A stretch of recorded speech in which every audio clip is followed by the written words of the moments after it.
Kryeministri Edi Rama do të udhtojë drejt Shteteve të Bashkuara të Amerikës për të marrë pjesë në ceremoninë e themelimit të Bordit të Paqes. Në podcastin e përjavshëm, Rama njoftoi se ka marrë ftesë nga presidenti Donald Trump e do të vizitojë Washingtonin së shpejti duke hedhur poshtë pretendimet e opozitës se ai nuk udhëton dot në Shtetet e Bashkuara të Amerikës. Siç e paremërova, do të jem në Washington për themelimin zyrtar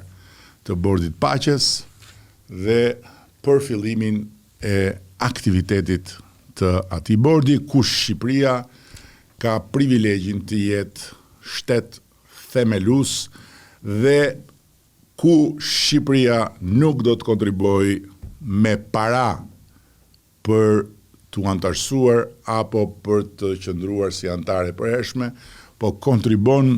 me dinjitetin. Kryeministri Edi Rama shfrytëzoi podcastin për të sqaruar se të hënën do të depozitojnë në parlament ndryshimet në kodin e procedurës penale që ndalojnë pezullimin e ministrave. Dhe të hënën në cilësinë e deputetit, unë së bashku me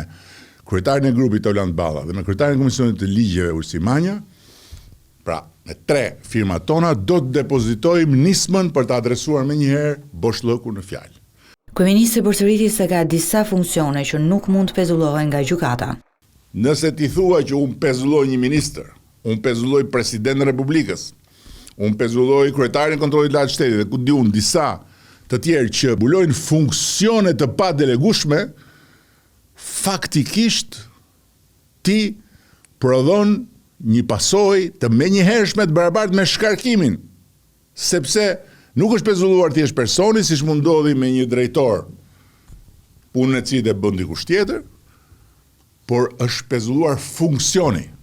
Debati nëse një ministër mund të pezullohet apo jo nga gjykata lindi në fund të muajit nëntor, kur gjykata e posaçme me kërkesë të SPAK-ut pezulloi zëvendës kryeministren Belinda Balluku si mas sigurie, pasi numri 2 i qeverisë po hetohet për shkeljen e barazisë në tendera. Kryeministri Edi Rama kërkoi nga gjykata kushtetuese shfuqizimin e kësaj mase, por ai e humbi betejën pasi gjyqtarët u ndan 4 pro ankimimit të tij e 4 kundër. Në këtë situatë, Partia Socialiste ka vendosur të ndërhyjë në kodin e procedurës penale për të ndaluar pezullimin, jo vetëm të zgjedhurve siç është parashikimi aktual, por edhe të ministrave e disa funksioneve të tjera.